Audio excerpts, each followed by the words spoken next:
the mouse pad. And that's fine. The mouse pad is now our coaster. We need coasters really bad. Oh, we do. This is the start this time. Yep, this is the start. We're always starting with something that has an inhalation. It's an icebreaker. Yeah. Icebreaker. Drinking a sour cider, but using the mouse pad as the coaster, as you do. And I'm drinking water. Please stop petting our trash. Our cat is petting. Stop it. Stop petting the trash. Our recyclable trash, not just straight up trash. She keeps rubbing her face on weird things. As you do. That's the only affection she gets is from trash, apparently. Trash in our shoes. Trash and shoes. So, welcome to the second episode. Yeah. We're actually going to talk about an actual movie and not doing general. What was that face? Trying not to burp out loud. It's not nice. I mean, I bet some people want to hear that. Not me. Oh, great. So we're going to talk about Finding Nemo. That's going to be our first movie is Finding Nemo, which is funny because we watched that, It's gotta be. Together, we watched it 2 months ago. Yeah, I was going to say it's gotta be like 2 months 2 months ago. And maybe then even 3. Maybe 3. It was in January, I think. Or maybe in December, because I think we were planning on doing it in January. Yeah. And then life began to life. Yeah, because I think we came back from decorating the gingerbread houses and we decided to watch it. Oh, it's not picking up. You're too far away. Hold on, I'm going to move. I wonder if you heard anything I said. There you go. She said we watched it after gingerbread houses, decorating them, because my family does that every year. And she was my date because my boyfriend didn't want to wake up in time. He works nights, so it makes, not nights, he works swing, which is basically nights to me. But yeah, we watched it like 3-4 months ago. Wow. What? Just a long time ago. Oh, about 4 months ago. And then you just need to have a loud voice. Ah! Sorry. Oh, that's so so mean. mean. My laugh catch is really What's lucky is I can do a little bit of editing, so I can bring it down a little bit. Maybe I'll move my chair a little bit closer. Technical difficulties. Guess who's not editing it out? Me, bitch. So, and it was funny because she rewatched the movie. Well, re-listened to the movie. Did you do notes on it? Yes, I did really crazy looking notes because I was doing it while doing work. What, was this what you used at work? Yeah. Oh, that is not a sticky note. No, it is not. I had a lot. Put some tape on it and then it'll be a sticky note. It's a full paper, by the way. The Yeah. printer? Yep. Yep. But I watched it in quotation. Like listening. At work today, I rewatched it. And I forgot how much I love Nemo. I can watch Nemo What's constantly. this? She has a little doodle on her I have thing. doodles. I like to doodle. We'll watch it. Was that while watching the movie? Yeah, when we watched you it. doodle? Did I doodle? I sometimes doodle. No. I just have a lot of really bad handwriting on mine. Yeah, I didn't rewatch it. So this is going basically off my memory of watching it so many goddamn times as a child. And then my brother, Lathan, really liked it. By the way, our first episode was on the couch, and I wanted to do more in our kitchen area because we have like an island, and I thought it would just be easier because we have notebooks, my computer, the microphone, and everything. But the bad part is we're literally right next to the food bowls, and I don't know if you can hear, one of our cats is eating right now. And a little bit further than that is the litter box. So if they poop, we're screwed. Yeah. We'll tell them not to. Sorry. Yeah, don't poop, cats. Can't come in this area until the podcast has been recorded And done. Put up a baby gate again. A baby gate. Oh yeah, we had a baby gate when Goyani was a baby kitten. We had a baby gate to separate the two cats, right? Yeah. Ella upstairs, Goyani downstairs, or was it flipped? No, Ella was upstairs. Yeah, but this little shit Go-Go, the youngest, figured out every single way to go across or around the fucking baby gate. And then sooner or later, she was able to jump over it. It was useless. So it helped in like the beginning, but then she's smart, so she started to learn how to get around it. And it probably didn't. Oh, she went into the litter box. Oh God! I like how she ate and then was like, "Yeah, it's bathroom time right away." Cats literally, you. Well, luckily they clean themselves. Also, I never noticed how many times I kissed her nose, and then I realized she literally licks her butt. Yeah. So her nose is in her butt, and I kiss that nose. So therefore, I'm getting cat butt on my mouth. Maybe I shouldn't kiss her nose. But also, she sticks her butt in my face all the time, and it makes me really angry. I'm like, you're supposed to be a lady. I expect that from a male cat, to put their butts in my face. Did she just sneeze in the litter box? Yeah, sometimes it'd be hard. But anyway, so Finding Nemo, yes. You guys probably already got it from the title. Yeah. My creative title. Okay. Finding Nemo made me cry today, but I was already emotional, so. Oh yeah, so probably not the. It made you cry? Nemo hit me right in the feels today, I swear. Oh. It gave me like a good warm. Oh, like a warm feeling, not Yeah. like a sad. Yeah. Sad. Well, thank God we didn't do a different movie. Yeah.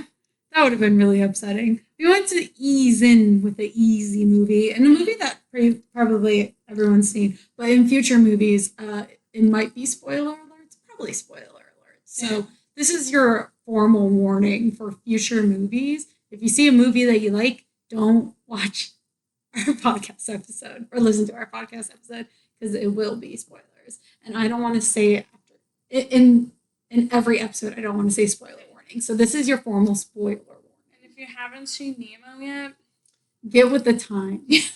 I had that reminded me. I was in high school and somebody ruined Harry Potter. No, somebody said Harry Potter, like a scene in Harry Potter, and it was a spoiler. And I got upset because I was like, oh my God, I wanted to read, even in high school, I wanted to read Harry Potter. By the way, I'm on the 3rd book still. I wanted to read Harry Potter and then watch the movies. And that, they spoiled it to me. And my teacher was kind of rude, being like, it's 20, I don't know what year it was, but it's 20 something. Like, you haven't watched Harry Potter. That's your fault for not watching it. And I went, that's mean. My mom didn't have anything against me watching Harry Potter. I was just not interested. But in that year, I was interested in actually actively reading the books. Because I read 1, 2, and I was stuck on 3. Like my situation now. I'm 1, 2, and I'm stuck on 3. 3 is a little boring. Nothing happens until the last hour of, because I listened to them in audiobook form. Nothing happens until the last hour of the audiobook. And so I was really bored. Can't speed the audiobook. I do. I listen to it on 1.75 speed because he's a really good reader, except he reads very slow. Or he reads at a normal rate that people should listen to. And my brain can't take how slow he reads. So I have to speed it up to a normal Tessa speed where I actually listen, which is basically Chipmunk turned up. What was that face? My notes, because I was just looking over them, I literally wrote some of the same things today. So apparently, I didn't even remember this, but apparently I really think there you go. About the movie. Sorry, yeah. Also, on top of that, we're in the kitchen, so you might hear our dishwasher going. Yeah, I didn't think that through when I started it. Well, maybe they'll be able to hear the little jingle it has at the end if we record long enough. But anyways, we can get into the movie. If you haven't watched Finding Nemo, watch Finding Nemo. It's a really good movie. Damn. How should we? Are all your notes basically here? Yeah, that's funny. You should have read over these first to know your points. Yeah. And then write anything that you didn't write down. It's just so funny that I wrote it the same way too, the same phrasing and everything. It's pretty funny. Okay. So we're gonna do a couple different styles, trying to find the style that we like when talking about these movies. Because, it can be hard to find a style that we really jive to. We're trying to be like jive. I'm like 50 years old. Something we like kind of feel more comfortable talking about because we both don't want to sound like teachers or professors talking about me psychology and you film. So we want to do more conversational, which we have multiple ways of doing that. So we're trying to see which one that works. So if there's fluctuations, that's why. I'm trying out new things and everything. Okay. How the hell do we start this? Do you like Finding Nemo?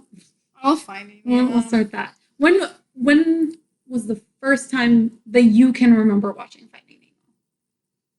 I don't know. I've had it since VHS. Like, that's... So, I bet people listening might not even know VHS. I don't know. I was gonna, like, break down, like, what VHS is. No. Look it up on the internet if you don't know what VHS is. And if you don't know what a VHS is, you're too young, do not listen to us. And I remember the VHS, like, little picture that's in the middle of it. Yours has pictures? My Finding Nemo VHS didn't have a picture. Or had, like, had writing. Label. Yeah, like the label of the name. There's a little fish. Okay, mine didn't have that. I might have had a cheap version. Bougie Nemo. Speaking of VHS, sorry, my brain is now on 30 different tracks. My dad apparently has I believe my father has or is this your story? Does somebody in your family have a VHS that's like a first edition? Okay, then it's my family. I can't remember if it was me or you. I'm guessing it's my dad. For others. I could not remember. Yeah, then it was my dad. My dad has, I couldn't remember if it was your dad or my dad. My dad has a first edition Beauty and the Beast, which is apparently goes for a lot of money. And he does not remember where he put it. And I'm about to fight him. I'm like, out of all the things you kept, you don't know where the first edition Beauty and the Beast is. One, I want to keep it. But two, if I'm old and I want to sell it, I can sell it. But no, he doesn't know where it is. He literally has so many movies and he doesn't know if he got rid of it. He can't remember. But I would be very upset if he did. My mom used to collect VHSs for us when we were kids. So we had like all the Disney and Pixar movies on VHS. You didn't hear me, but we had a crap ton of burnt. Is that what it's called? Burned CDs? Yeah. Of like blank CDs, and then somebody illegally burns like the movie? Illegal movie? Like yeah. DVD? Like no. To the VHS? No. No, they were like burned into the CD. Yeah. Yeah, but it wasn't from the VHS. It was just, I don't know how they did it. And I was so young, but I remember having white envelopes, and I don't know who did it, white envelopes with just the CDs with the name written on them. And it was burned CDs that were blank, and then they burned the movie onto the CD. My cousin's dad used to do that for us, too. We would have a lot of... Yeah. Shh. I didn't do it. I know, but they can find them. Well, he's dead. Oh, never mind. So, no, they really can't. I didn't know that. They could try. Whoops. Yeah, he used to do that, and it's not legal to do, but... Back then, it was legal in our minds. I didn't know the legalities. I was a child. So I don't remember how we got them. It's literally... And even if I did, I won't say. The thing before the DVDs where it's like, do not pirate this movie. Piracy is illegal. Piracy Act. Yeah. They don't do that. Do you know they don't do that anymore? They're like, that's too much. I think it's because nobody's burning CDs anymore. Everything is just already kind of digital. Yeah. And they just digitally put it on the internet. So, like, I've definitely, never mind. I don't want to get I have never done anything illegal with movies. Putting that on the record. Never watched one illegally on a site. Never done that. All of them have been on paid streaming services or free on streaming services. Never done it. Okay. It's been 15 minutes. Okay, we should probably talk about the movie now. So probably talk about I'm not reading it. Look at my notes ahead of time. I don't I probably don't even understand I can't even read your handwriting. And you wanted to, what was the, never mind. I won't get into it. There was a word that looked completely different than a word that you were trying to write down. And I could not. And you're like, it's obviously this. And I'm like, huh? The cursive, the half cursive, half not cursive. Because you do half cursive and it's like this one, that's not cursive. Yeah. But that's cursive. Yeah. You go in and out of it, which is funny. But you could definitely be a doctor. Mm-hmm. But I think the first thing probably I would like to talk about is the first scene where what? So sad. So the first scene with Marlon and what was the live stream? Name is Coral. Coral. Okay, I thought it was. What did I? You said Carol. Carol. Very close. Which is the same spelling, right? Coral, as in like the coral reef. Yeah. How do you spell? Oh, that's what the never mind. It's similar. So same thing. They should have done Carol because then it was kind of like coral is too much. Yeah, they just named a fish Coral. I guess same with Marlin. Isn't Marlin something? Marlin is another kind of fish, apparently. Yeah. What they say in the movie. Yeah. So, and then there's just Nemo. Did you know? Did you ever figure out why they named him Nemo? No.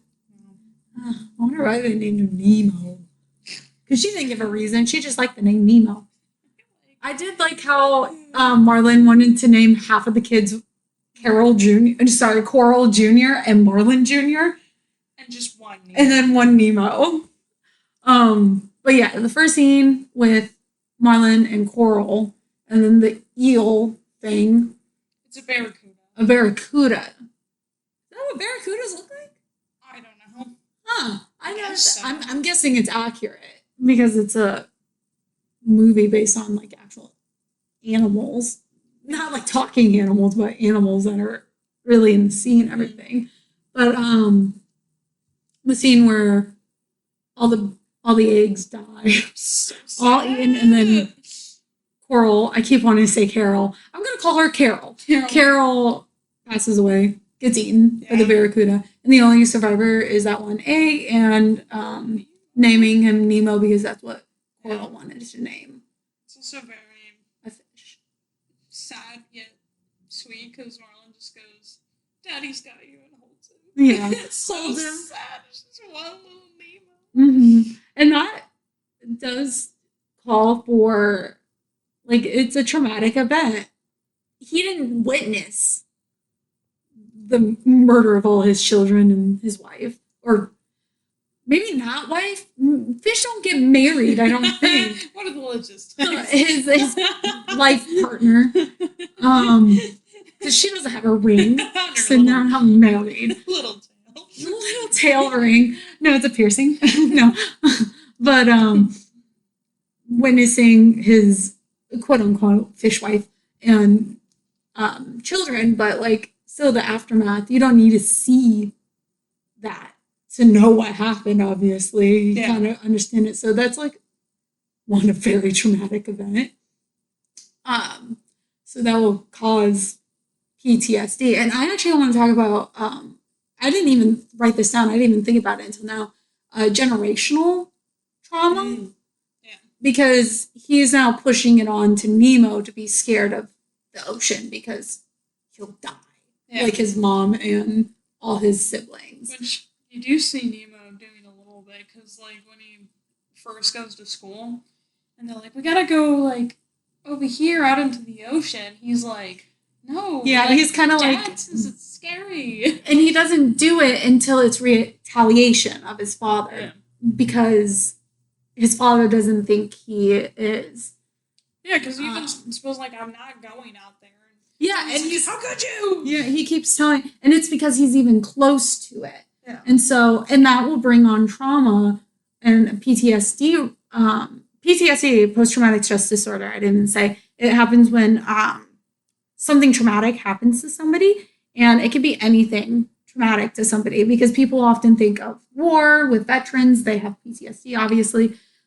Severe, any kind of abuse as a child would cause some type of PTSD. And there's different types too. Like there's I should have grabbed my DSM. There's like a transition position disorder where you have PTSD symptoms, but it's only happened a specific time after the traumatic event. And then after a certain time frame, does it turn into it changes labels to PTSD because then it's longer. But PTSD is reflected in anxiety around triggers, flashbacks. Some people go into a psychosis state where, for example, I'll use a war veteran. War veteran hears fireworks going off, and they physically see themselves back in whatever war they were serving in. Mm-hmm. And they go into paranoia, and they don't see anything. They don't see anything in reality. So that's why I don't know for sure if people call it psychosis, but they lose touch of their reality and go back to their traumatic event. But people don't understand that it can also be what is it called? I don't know what the term is called per se, but it's secondary PTSD. So like, for example, can I use your firework example? Yeah. So Lyrica last year had a pretty traumatic event of fireworks. You can explain the story. I don't need to do it. So we had our big firework to shoot off, like, you know, the ones that shoot like 20 balls of fire in the air and they explode, you know, into pretty like big things. Well, ours was defective and blew out the sides, which blew out shooting fireballs at us in the garage. And so I saw the first one because I was standing and I like immediately booked it. And then I looked behind me and one of them exploded in the corner, and my younger cousin Shelby was behind me and she got hit with the firework. Well, technically she got hit with the debris of it popping. Mm-hmm. I still vividly remember fireballs shooting everywhere. It was so crazy. Mm-hmm. Like, it was really scary, actually. And we left my poor grandpa out there with my dad with the shed, because my grandpa can't move like we can, or with a sled, not a shed. So my dad covered my grandpa with a sled, and yeah, my cousin had to go to the ER. She had like a 2nd-degree burn on her chest, cuts because of the shrapnel exploding, and yeah, it was very traumatic. Not shrapnel. Shrapnel is metal. Yeah, like debris. And she didn't get any metal on her. No, just like whatever casing they put fireworks in to explode, and then it shoots off. Probably like plastic. Yeah, and so yeah, it was very traumatic that now none of us really want to do fireworks anymore. So what you guys experienced, and Shelby most of all, had a traumatic event happen. Now the secondary would be like, for example, if you were talking to your mom and your mom heard that. So now whenever you go around fireworks, she has that. I've done that to my family, where I was in a car accident. It was technically mine was a singular car accident. 4 other people crashed kind of behind me. It was on a bridge, and it was a very traumatic event. I have elements of PTSD when driving. So it was a very traumatic event for me, and my mom was on the phone with me. I laugh now, but it was a bad moment. And one of the second girl, so it was me and another girl, crashed kind of the same way I did. She was getting out of her car, looking at her car, and then a second and third car hit each other and then hit her car, and she was running away and she fell. And where I was sitting, it looked like she got hit by the car. And so I started yelling to my mom, someone just got hit. Somebody's on the ground. Somebody got hit. She did not get hit. She fell on the ice and just cut up her hand pretty badly, but luckily, because it was so cold, it kind of congealed, so she wasn't bleeding. But now whenever I would go home and then come back in the wintertime, my mom said she would be so anxious. She would be panicking, just praying for me to text her that I was home. And one time I didn't text her that I was home, and she flipped out. Reasonably, completely reasonable. I just totally forgot because I had to do stuff when I got home. So she was really scared. My brothers because she had me on speakerphone.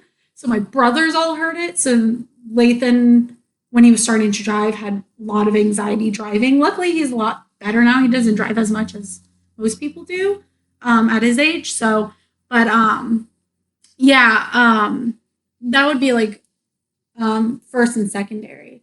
So I'm going on this huge spiel about PTSD. But PTSD and generational trauma is pretty relevant and pretty big in this, and learning how to resolve. I'll talk about the resolution at the end. Okay. But yeah, I do want to talk, and I already mentioned this to you. So Nemo has a physical disability. He has a lucky fin. He has a smaller fin than his other fin. Which, do you know, I was looking a little bit online why he has that fin.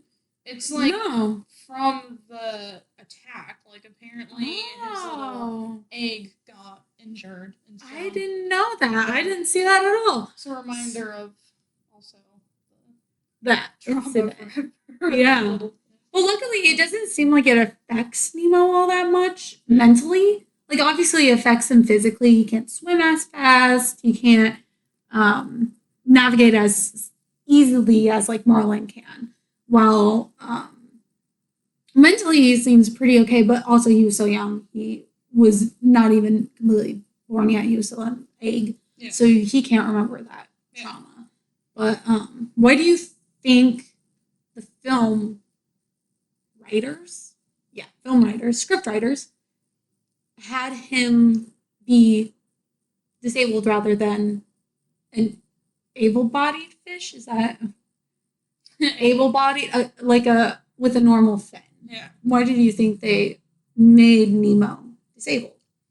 Yeah, so I was thinking, like, along the lines of one of the themes that I noticed throughout the movie, even though it's not, like, the main prevalent one, which I think the main prevalent one of that is, like, loss, also family, but also letting go or, like, trying to move past the trauma that happened with, like, Marlin and Nemo both. But I think another theme that they are trying to hit is, like, Nemo being different. Mm-hmm. Because you also have Dory, who's a little strange with her short-term memory loss.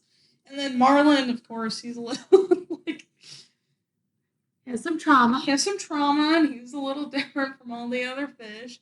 So I think that was also, like, a thing that they were trying to go for, is it's okay that Nemo's got a little fin. Like, he's still able to do the things that the other fish can do, even if it's not as quickly. Mm-hmm. But also, it makes him special, too, because I think the little fin helps him get through the filter to make it dirty. And, like, call it his lucky fin. So, like... And he always high fives with it. Yeah. So, he never uses his other fin whenever he high fives, like, Marlin. Or Dory, I think he also high fives. So he's got his special thing. And also, I was thinking, oh gosh. Burp. She's drinking a cider. So. Yeah, so also Nemo, it makes him more sympathetic as well, I think, like, to an audience, to be like, oh, Nemo, he's a little bit different, but he still is able to do things. But also it adds to Marlin's worry, too, which is another big thing, because he's like, you can't, like, do things, Nemo, like, your little fin, you can't You're not like normal fish. Yeah, you can't swim like the rest of the kids. So I think Marlin also puts a lot of his worry based around this little fin. Do you think the age, sorry to cut in, do you think the age also plays into, like, sympathy towards Nemo? Because he's, like, technically he would be, if I compared it to, like, a human child, because he's going to school for the first time, so he would be, like, kindergarten, first grade. So he'd be That's what I was 6 thinking. or 7. He's an old 6 or 7-year-old. He doesn't sound like a 6 or 7-year-old. But he's supposed to like represent like a 6 or 7-year-old. Yeah. And being away from the only parent figure he has. And then adopts kind of a different family on the side. So do you think age and disabled Finn kind of play into the role of like a sympathetic character? What makes a sympathetic character work, I should say? Wow, there you go. I think it's a character who, one, is not perfect, because usually you don't want to root for completely perfect people. Like, you want them to have some kind of thing that they're working through, or a conflict, something that makes you want to root for them. Because if they're perfect, then what are they like? What's their thing? Unless it's like a comedic kind of thing where you're making fun of like the perfect, and that's what they have to learn or something like that. But you want to have somebody who's relatable. Like Nemo, he reminds me of a kid. But he has the thing that makes him a little bit different, so kids can be like, oh, I'm a little bit different like Nemo, but he's still able to do all the things that he wants to. So also giving them something that they can relate to, but also something that they can like learn like empathy from as well, especially with like kids. Like, you want them to like see movies that hopefully teach them things, and then they learn. So if you have a character that is a little bit different from them, they can both see themselves in that character, but also learn to identify like, oh, like other people can be different too, and I have empathy for them, and they're not like super different for me, kind of like that. Do you think then, like, I don't want to say bad characters, but like a little bit of villains or antagonists, can they also be sympathetic characters? And like, I'm thinking of like Loki. Yeah, a lot of people. Yeah, a lot of people. He's a bad person. He does a lot of bad things, but a lot of people sympathize with him because of his upbringing and never feeling like, and also feeling like I'll never be a god, or like a god like Thor. Or I'll always be the adopted side. That's what people say, not me. Adoption's great, and that's how he was feeling. So, how can you make like such a negative character so sympathetic? Yeah, I think and have them work. It's if they have a reason for what they're doing, and it's a reason that you can buy into. So not just like, I want to rule the world, and that's my only reason why, because I like to rule the world. Have like an actual reason. Like, he's proving himself that he is powerful. Yeah, and because he always felt powerless. Exactly. And giving them a backstory, like actually making them a complicated character, so that way, even if they're doing bad things, you can understand where they're coming from. Do you think then, for those characters, like the bad guys, the antagonists, and everything that are sympathetic, do they always need to have some type of trauma then? I don't know. Because I see that a lot. Yeah.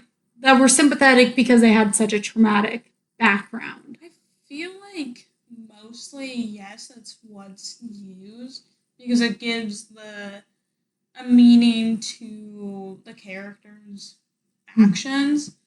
But I do think there's some like villains that you can not know a lot about, but you might just like them or find them endearing for the sake of them being a villain, not because they have a certain thing, but because the way that they're written or like acted, you can be like, oh, even though they're bad and I don't know a lot about them, there's something intriguing, and you might not know what that is. Like a charisma, I guess, is where I'm trying to kind of think of. There's something about them that you're like, there's more. Yeah. There's more to them than this. And so that's why a lot of people don't like the trope of like the bad boy and the good girl, or the you don't see this very often, but the bad girl and the good boy and everything, they need to make more of those, in my opinion. But you see a lot of like bad boy and good girl movies. And a lot of people don't like them because it's almost always like they have a traumatic past. And it's almost kind of tropey. Yeah. Where it's like, well, I don't want to root for you because you being having some kind of trauma in your background doesn't entitle you to be a bad boy or a dick to people around you. So like there needs to be like a balance. So like for example, what I'm thinking of is like, what's a good bad boy? Not a good bad boy, but like a good example of a bad boy who is a dick and should not, even though they have trauma, does not deserve to be an asshole to people or entitled to be an asshole to people. For some reason, I'm thinking Kissing Booth. Yes, the main character guy. The tall football player. I don't know his name. Nate in Euphoria. Yeah, him. Oh, Nate from Euphoria. We'll use him. Some people are sympathetic because doesn't he have some kind of, I've never seen it, but some people have some sympathy towards him because he has a traumatic or some kind of issue in his life. I've heard. Oh, yeah. So some people, like, they feel bad for him, but they're like, that doesn't mean you can be this asshole to everyone and all these girls. Like, that doesn't give you a right. But then you look at Loki, who literally tried to take over the world and kill people and killed the people. But people are more sympathetic towards him because, do you think it's a weighing system? Like, sympathetic characters are like a weighing system. Like, his trauma is bad, but that doesn't mean he can be an asshole to everyone. But Loki's trauma was also bad. But why are more people sympathetic towards Loki and not Nate? It's because Nate never comes around. Is he always an asshole? I've never seen it. Yeah, he's always an asshole. And also he, like, I don't know, it's like... Does he even have issues? I really don't. I've never seen it. He's got major issues. Like baggage. But he never tries to, like, understand them, I think. Like, he just lashes out and you're like, Nate, you fucking suck. Like, he doesn't try. Yeah, he doesn't, like, think of... Well, maybe, if I remember correctly, I think he just doesn't come to terms with it, and he uses it, like, to be an asshole, even though he doesn't tell people. So he, like, weaponizes his trauma almost. But he doesn't tell it. He uses it in a way to justify his actions. Yeah. While Loki comes around, and he eventually, can't remember, he does apologize. And he makes up with Thor. And that's why spoilers, when Loki dies, Thor... Did you notice this? I just found this out. He has a piece of Loki's hair and he braids it in with his hair. So there's a braid with a black strand in it. Yeah, I found it on TikTok and somebody said, notice how there's a black strand. That's because that's Loki's hair and it's supposed to represent like mourning the loss of Loki and having his brother with him. So it shows like a roundabout way. Those are always my favorite. Villains that come back around, love it. Oh, yeah. That's one of my favorite tropes. Yeah. Love it. Finding Nemo doesn't have a physical villain, though, other than, like, the piranha and the barracuda, but that is not the, like... Well, I would say there's no villain. Yeah. There's an antagonist. Yeah. And I think I honestly think it's Marlin. I think Marlin is the antagonist, from my point of view. The dentist. Also the dentist. No, Darla would be the true villain, but also she's a child. She doesn't understand.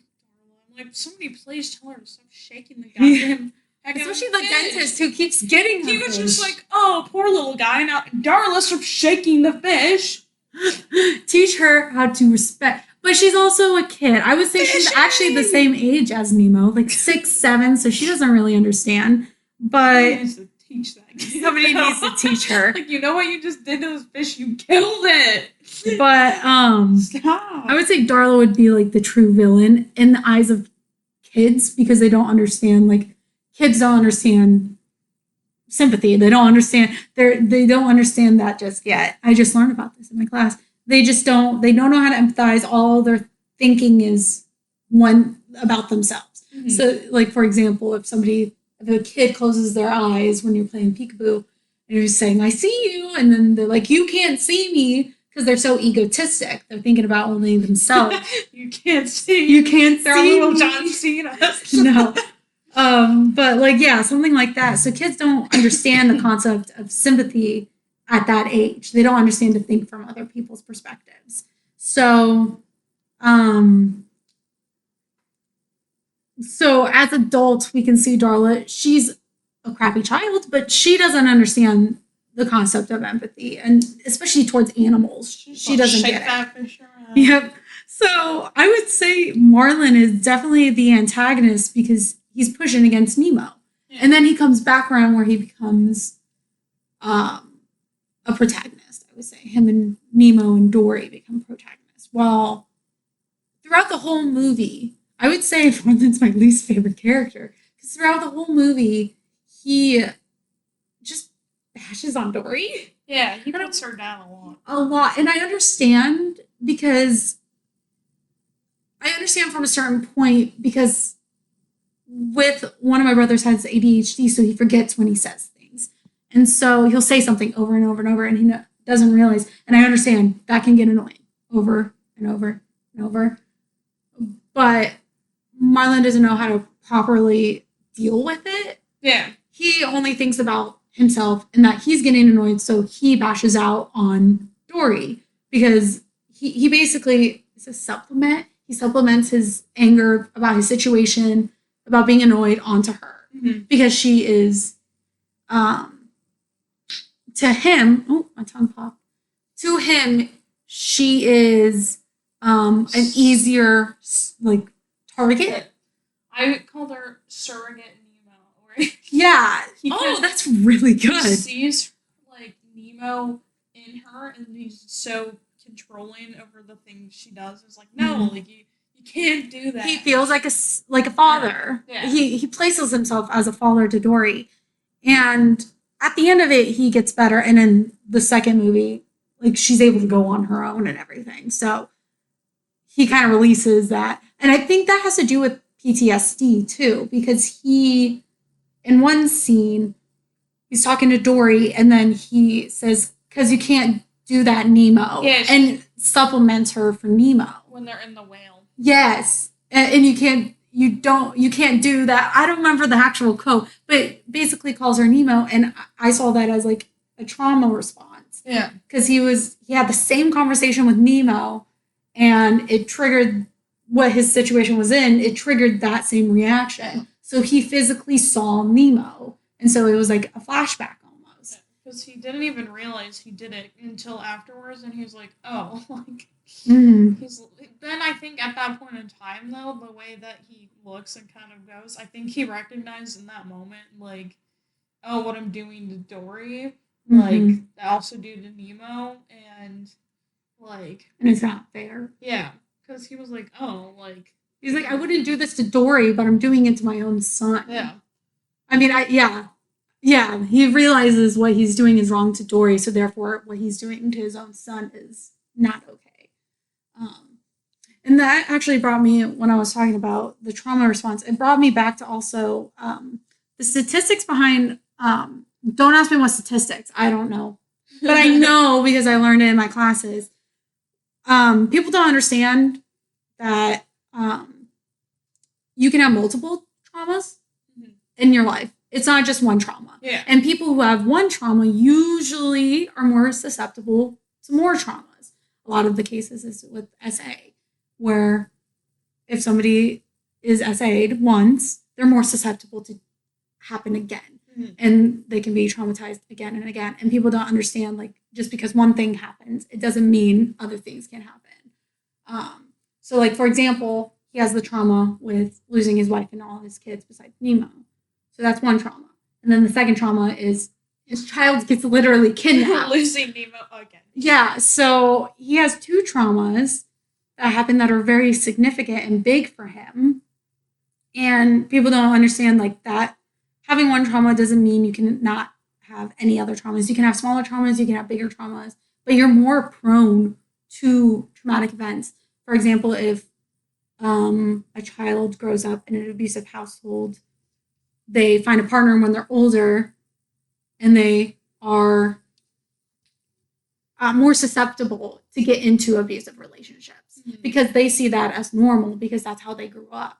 So they're susceptible to being traumatized again by a partner. And then when they're out of it, they're even more likely to be in another relationship with an abusive partner. So people don't realize that it's a cycle, it keeps going. So people who have those trauma experiences need to, one, have people around them to help them get out of that cycle and learn about, like, that's not how people treat you. You shouldn't be treated like that in any way.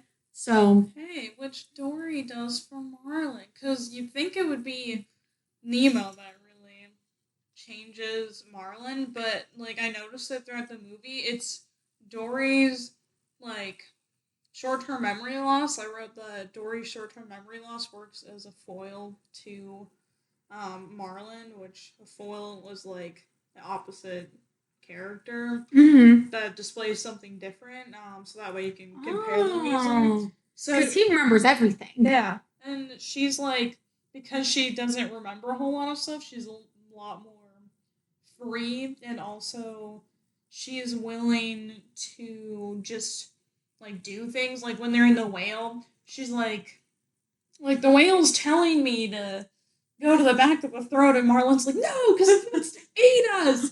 And Dory's like, no, like he does, and then she like drops like without a thought, and then Marlin like goes to grab her and like, no, like you can't go down there, and she or he's like says something and she's like, no, like this is what we have to do, and he was like, well, how do you know like everything's gonna be okay? And she's like, I don't, like I'm just going to do it and see. So yeah.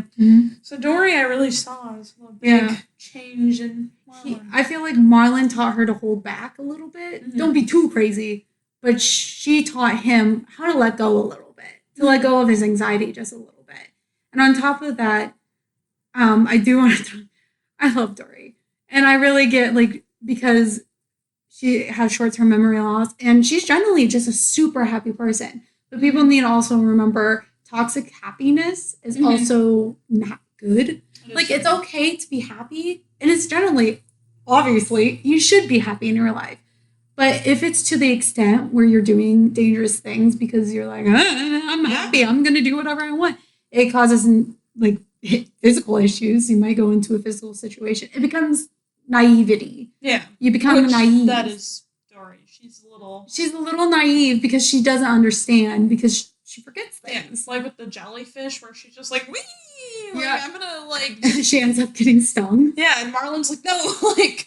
But he joins in, so you see him loosening up a little bit. And obviously he's doing it in, like, even though they're racing, he's doing it in a way where he's still, like, kind of safe with it. And he knows, like, the parameters of what will be safe for him, because he's like, stay away from the tentacles because those will sting you. And Dory's just like, well, I'm gonna just hop around and like not a care in the world. But in that case, even though he's very controlling and very like anxious and doesn't like to let loose or like have anything be out of his control, like, in that moment he like has a better balance of like, here's the control of I know not to go through the jellyfish. Yeah. And like I'm gonna be careful with the jellyfish racing, but he lets loose and he has fun with Dory. Yeah. And on top of that, the biggest thing that made me so upset with Marlin is, again, it's that that unbalance, because he's on one side of the scale and Dory's on the other side. When they go up to the trench, she was told by the other fish, go into the trench, do not swim over the trench. And of course, she can't remember the specific reason, but she's saying, I have a feeling we need to go through this trench.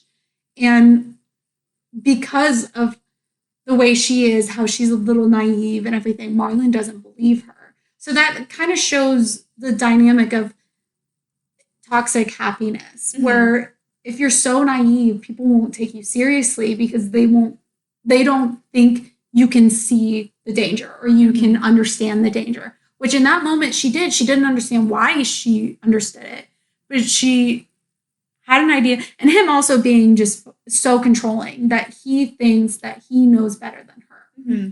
So it's unbalanced in the way of their two different personalities, but also unbalanced because he genuinely thinks he's better than her. Yeah. Because he thinks he's smarter because he can remember things.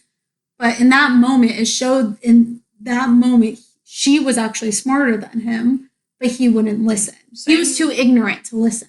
Same with the whale. She said she could speak whale, and that's how she. And he wouldn't listen to her. To the back of the throat because she actually was speaking whale, and he thought that was a ridiculous notion, but it turned out to work out for them. So Dory is actually the one who got him done. Yeah, I think both of them really helped each other because without on Dory's end, without Marlon, she wouldn't have been able to start remembering things. Like she remembered the address. Which one? Miraculous. I don't have short-term memory loss. I can't remember addresses for the life of me. I just remember how to get there, and that's it. But she remembers a whole address. There's a number in there. Yeah, I don't remember. I didn't even remember Wallaby. I didn't remember that. I know Sherman, that's it. But yeah, no. But she was able to remember that whole thing, and then she was able to remember Nemo from Marlon talking about Nemo. Of course, throughout the whole movie, she couldn't remember Nemo's name, but in that serious moment when she first meets Nemo, of course, she doesn't remember him, doesn't remember his name or anything, but then all of these memories of Marlon talking about Nemo comes back to her. So I think without Marlon being there, it didn't start that process of remembering. Obviously, it's not going to be healed. It's a brain thing. Short-term memory is within the brain, whether it's an actual brain issue or a connection issue within the brain. So it's one of those things. So it's never going to be fixed unless fish surgery, I guess. But in reality, memory issues can't really be fixed 100%, but you can learn to adapt. 51st States come to mind, which I think we have on our list because I gotta talk about that. But I think they both kind of helped each other. She kind of started to pull back her naivety. I don't even think that's a word, but I'm gonna say it like it is. Naivete. And then Marlon learned how to let go of his anxiety a little bit more. Yeah. You did say something that reminded me. Oh, did you need to say something? Just gonna say, what's cute though is when Marlon thinks that Nemo died. Dory was like, "You can't leave me alone." She's like, "When I'm with you, I feel like home." And I was like, "That's so sweet." Like together, and they're like good for each other. And help better. And what's interesting is even though she has short-term memory loss, she always remembers Marlon. Always remembers. I think she forgets his name on accident once or twice, but she always remembers him because she says, "I feel like home when I'm with you." Yeah. So therefore, there's some part of her that always will remember him and remember the feeling and everything. And so, and the saddest part is when he goes away and she's swimming around being like, "I don't know what to do. I don't know where I am." So she's kind of having a little bit of a mental break because she just like, "I don't know what to do now. I don't know where I am. I don't know who I am. I don't know what's going on. How did I get here?" So she can't even get home. Constant. She finally found the constant. I think Dory probably, before she met Marlon, was just swimming around aimlessly. Like, where am I? What's happening? Where am I going? What are we doing? Because she doesn't even remember her, family. She'll just be like, "Where did they go?" And then, stuff like that. So. Yeah. Something you brought up a while back before we went down this road is Marlon has anxiety issues, trauma, and everything. And Nemo has a physical disability, and Dory has short-term memory loss. But what's really phenomenal, and I think that what really makes the movie great, is they show different types of mental disorders in a way that children can understand and not like there's poking fun at some, but it's not like they're a ridiculous character. They're only there for laughs or anything. It kind of shows a widespread of different physical, mental disabilities, disorders, and everything like that. Because the whole tank has, besides the starfish, which is Peach, right? Yeah. Besides Peach, because Peach doesn't have really anything that. And I will argue also Jacques, the little crab thing, crawdad. I don't know what it is. Yeah. But Jacques, I don't think people were saying he has. I looked up some stuff on Google. People were saying like he has germophobia or like cleanliness, some kind of cleanliness that's disorder. the other fish. Yeah, and I don't see that in Jacques at all. I think he's just like the cleaner, so he just cleans people. I think that's what his. I don't know. I'm not a fish / crawdad expert, but I think that he cleans things. Is what they do. That's why when they were getting the tank dirty, they were telling him, "Do not clean anything." And of course, he got a little upset, but he was like, it wasn't like an anxiety, like, oh my God. It's just his thing. Yeah, so I wrote down the names because I couldn't remember the names of everyone. I didn't even think about that. They do have that. Yeah. So Hello, I can't. Bubbles, the one that freaks out every time they see the bubbles. People were saying that he has neurosis, which I did not know about because I'd never heard of it because it is a subtype of a personality. So neurosis is basically a personality with 3 types. There's anxiety, there's depressive, and then there's obsessive compulsive.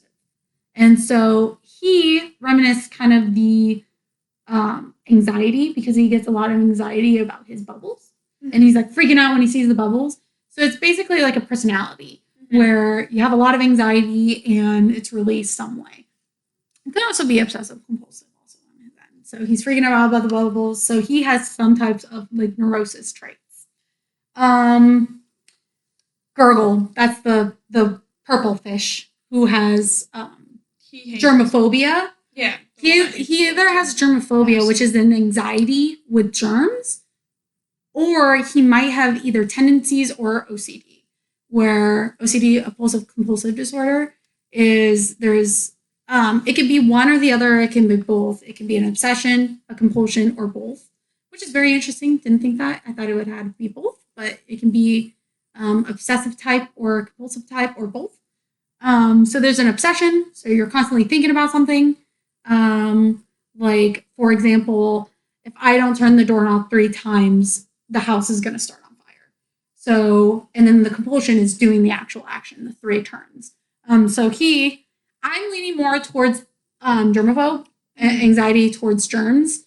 I know there's a specific term for it. I didn't have time to look it up. I totally forgot. But I didn't have time, but I totally forgot. Those are 2 contradicting things. I totally forgot to look up the actual term for a germaphobe because a lot of people think germaphobe, they think OCD, or they think OCD, they think germaphobe. But germaphobe is more extreme anxiety with germs and needing to clean. Deb. So Deb, I thought when I first watched her, I was thinking of some kind of psychosis because she's not in touch with her reality when they see the reflection and calls her Flo. But a lot of people, and it made a little bit more sense to me, were saying some kind of reminiscence of dissociative identity disorder because she believes she's another personality and Flo has a different personality than Deb. So it kind of reminisced that. I think there's maybe like an in-between of the 2 because she's obviously saying the reflection is a different person and not me as the fish is a different person and I'm not switching. So it's not completely dissociative identity disorder, or also known as multiple personality, but it changed because it's more of a dissociative. So going in between certain states, blanking out, losing touch with reality is dissociation. So people were saying there's a little bit of that. So I would say like tendencies of DID.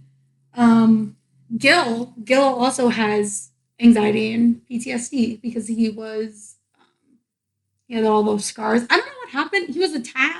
Something happened when he was in the ocean. I don't remember what they said. I know I see his scars every time, but I don't know the context. I'm pretty sure he said it has to do with something with him out in the ocean because he originally was in the ocean and coming back, but he's trying to go back into the ocean. So I think I see it more as depression, anxiety. I wouldn't say bipolar, but I would maybe bipolar type 2, where it's normal highs, just normal like states of being, not like manic, and then really low lows because he gets really depressed. But also at the same time, he doesn't show full elements of bipolar. So I'm thinking he more has some kind of depression and anxiety because he's really anxious about going out and needing to be out and kind of showing elements of Marlon being like, he thinks he's smarter. He thinks maybe a little bit of not a narcissist, but some narcissistic tendencies. Because Marlon, I think, has a little bit of narcissistic tendencies, thinking he's better than everyone, but not like the actual personality trait. I thought there was another one. Am I missing somebody? Pufferfish. I don't know his name, but the pufferfish, people believe that he has issues. I would say kind of like borderline a little bit, but he has issues maintaining his emotions. So whenever he's anxious, whenever he's angry, he blows up. So it's meaning like he can't control those emotions. Yeah. Hence why he's a pufferfish, because he puffs every time those big emotions come in. So some elements of borderline, because borderline have issues stabilizing their emotions. They have strong emotions. And so it's very hard for them to stabilize how they're feeling. And so they kind of lash out. I kind of like blow up like a pufferfish. Some people don't. It's not a catch-all. Like everyone has it. Only some people do, some people don't. And then also the sharks. The sharks all have AA meetings like I was going to ask you what you thought about the sharks.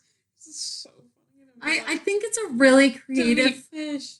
I think it's a creative way to show in kid form that people have problems and they have group meetings. Yeah. It's basically a kid-friendly AA version.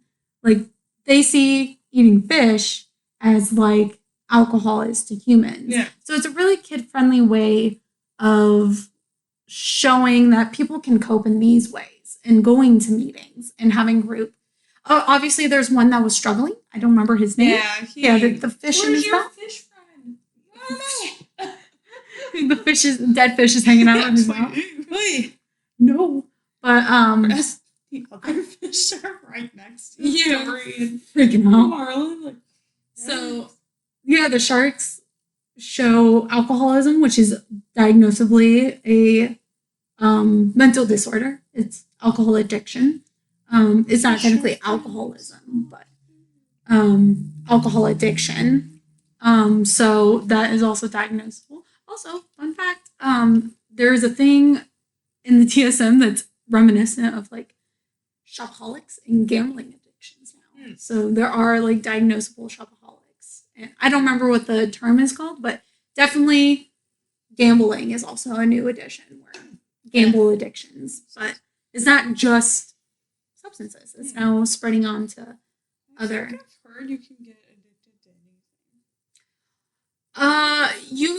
There's a miscommunication of what an addiction is, because an addiction basically means it's not ruining, but it's affecting some part of your life in multiple settings.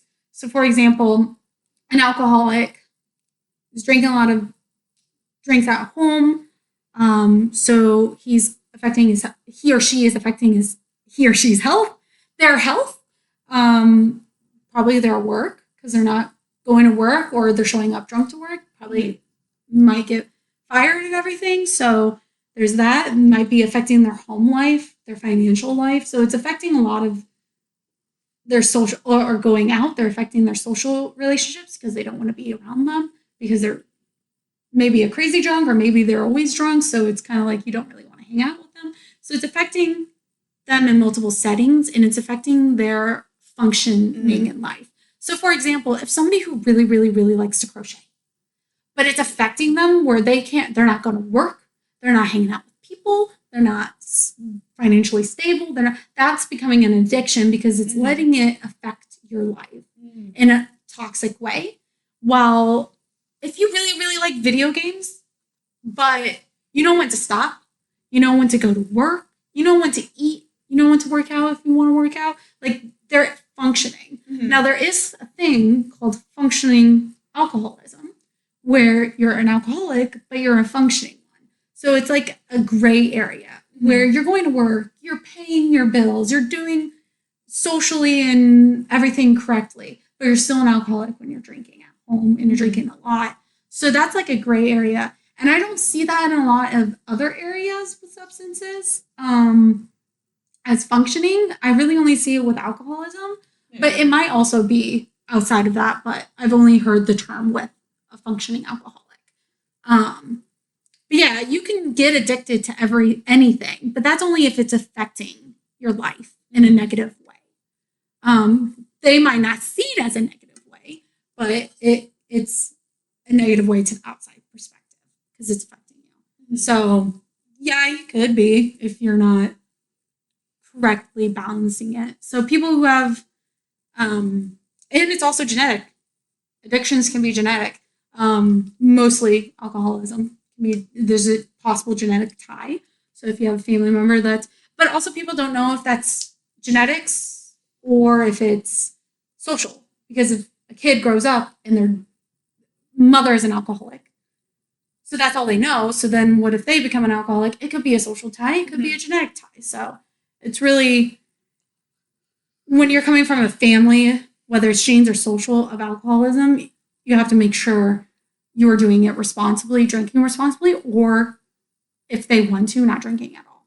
Because that's what a lot of people kind of advise. Like, just be responsible, learn how to do it correctly, and learn not to overdo it. Because if you overdo it, then you're going to get hooked, and then you're going to do it again, and then do it more frequently, and do it during the week when you have work, showing up hungover or drunk.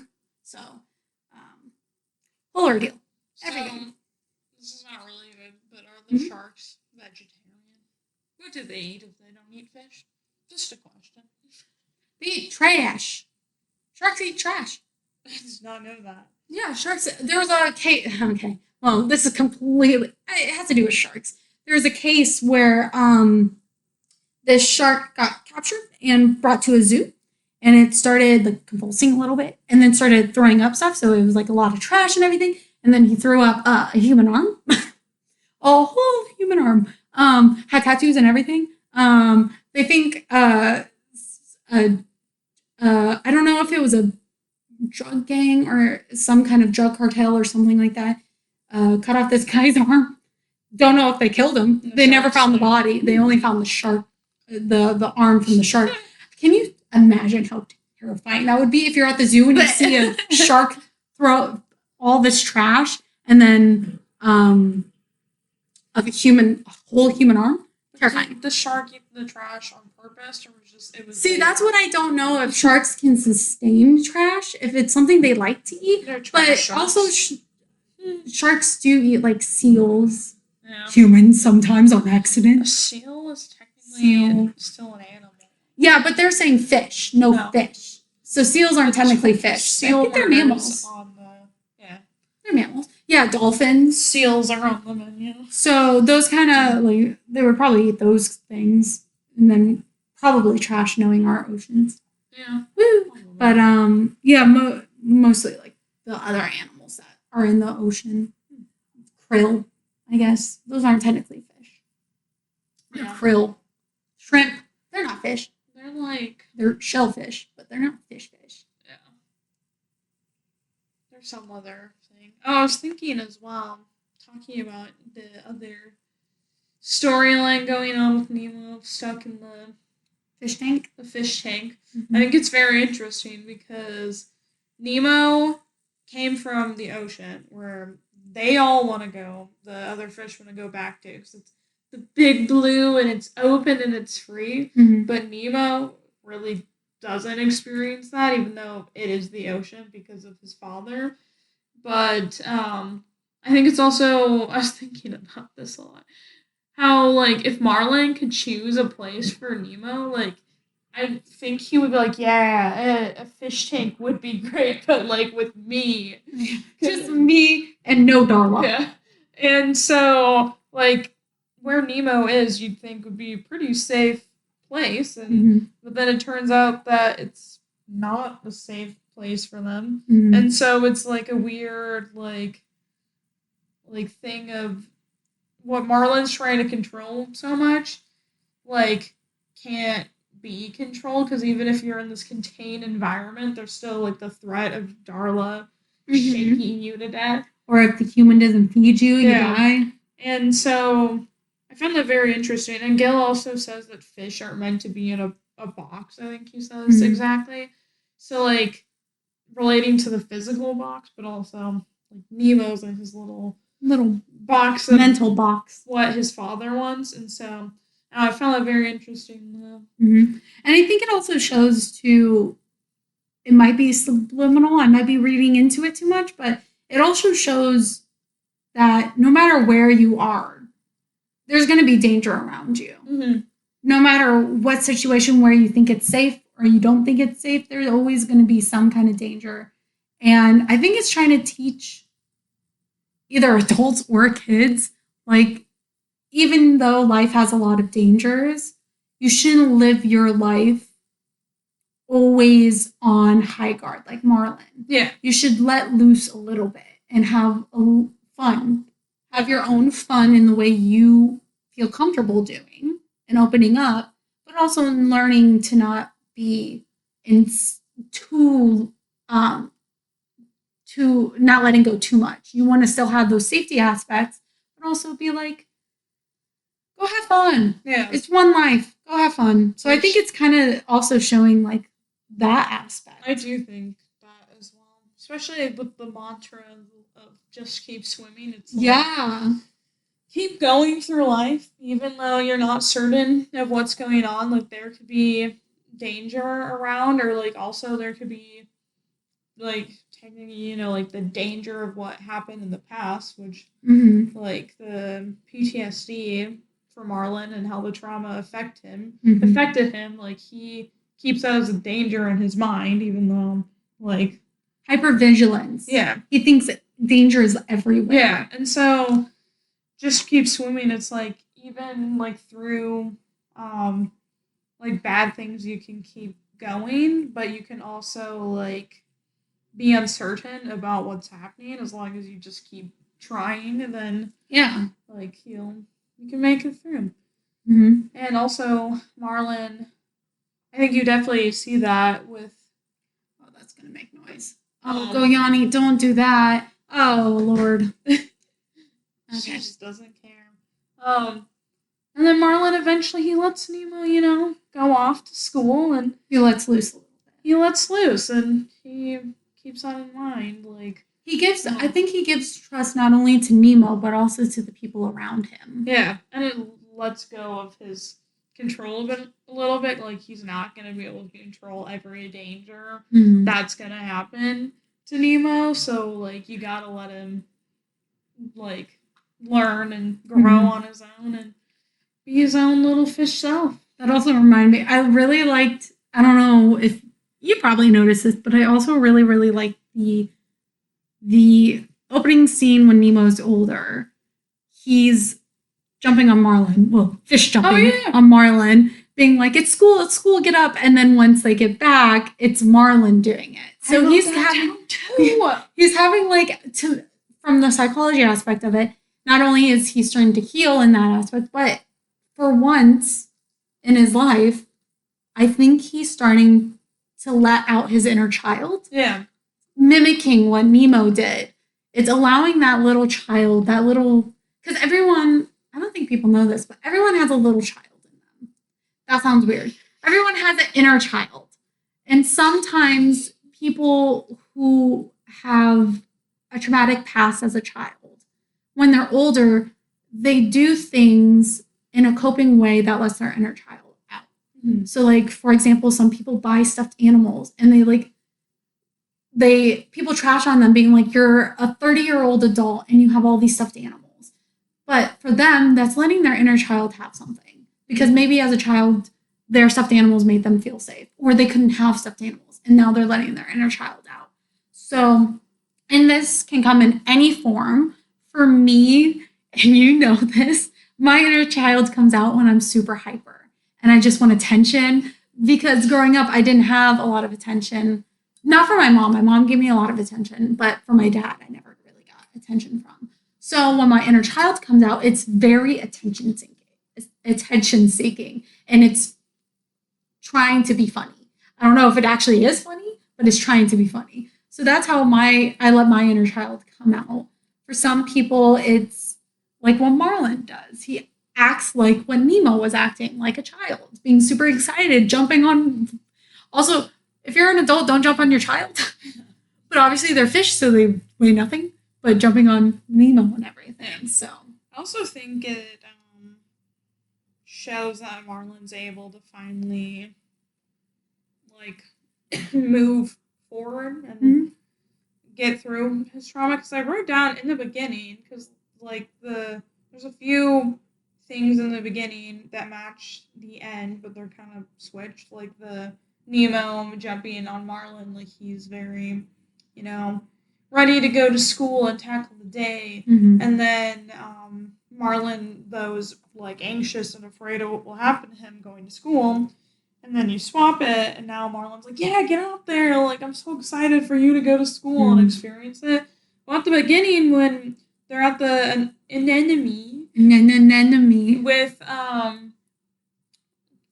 Coral, before, she met her untimely end, he was like, he said something like, what a great place this will be. Like we'll have a great adventure here. Like, it's so wide open and stuff like that. And so he's very for, like the ocean and the adventure, and thinks that's going to be a great place to, like, raise his kids and live until, like, that traumatic event happens to him, and then he completely, like, no longer is like, well, yeah, let's go adventure. He's like, no, everything's scary, everything's danger. I guess also would stem from Nemo being his only child, so of course he's gonna be like, Nemo, you might die constantly. Okay, that's the refrigerator. That's the dishwasher. I thought the tornado sirens were going off. By the way, we're in a tornado watch right now. Or warning. Not watch. Watch means there's something happening. But tornado warning. But it definitely looks yellow outside now. It was totally fine when we were leaving work, but now it's kind of yellow. Tornado watch still in effect. Oh, yeah. It's very yellow. But, yeah. Sorry.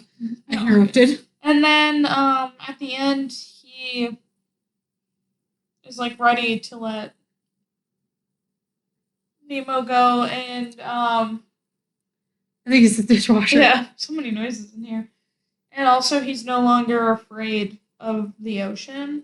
Also, he did a lot of things, like, how can you be afraid anymore when you've taken on 3 sharks, jellyfish, the turtles, the fish with the weird light. Oh, the light thingy. I don't ever remember what that fish is called. No. Where, like, he's taken on a lot of stuff. And I feel like finally through Dory, and also I think the other storyline of Nemo, like, he holds his own, like, in the fish tank. He makes it dirty. He is smart enough to, like, play dead, even though that doesn't work out for him. Like, he, even though his dad's not there, he's showing his dad that he can do stuff on his own. And then at the end, he's the one who saves all the fish and Dory, because it's like, he's able to hold his own. And also, I think in that scene, Marlon also goes, like, Nemo says, I can do this, Dad. And Marlon's like, I know you can, or I believe in you, or something like that. And he finally relinquishes that control, because he's like, Nemo's already, like, he knows how to do it. Yeah, he's capable of. And he's small, too. Yeah. So he was the only way that can actually go in and tell the people to swim down. She's got her spot. And then, pulling off of that, with Nemo's independence in that fish tank, The biggest thing that I saw psychologically is when they were talking about the plan. What? Oh, sorry. Sirens were going on, not for here, but for Cal. No. Oh, well. That's. I talked about my brothers. Yeah, I don't know if we should name them, but oh well, it's too late now. Cal. In Iowa. No. I already know we're in Nebraska. Okay, there we go. Sorry. But, I just wanted to double check because my mom called me and I'm like, wait. Oh. We don't hear anything, luckily. And we're on the bottom floor, so it doesn't matter. You guys don't know where, though. But the thing that I noticed was they're just going to hear you tapping. Yeah. I'm just going to make sure everything's okay there. I'll make sure my mother's not texting me. She never texts me. She's like, you'll be fine. She's probably out chasing it, if it is out there. So the biggest thing that I saw when they were making the plan, they told Nemo, you're going to do this. They didn't give him a choice. Mm-hmm. Really, they didn't give him a choice. Or if they did, they kind of backed him into a corner and then said, make a choice. But in essence, they didn't really give him a choice. So when he does it, he messes up and he almost dies. Mm-hmm. And so after the end, they're like, we won't do this anymore. We won't put you in danger. We won't do it. So the second time, there's a difference. He does well because it's a choice. Mm-hmm. He made the choice of going in.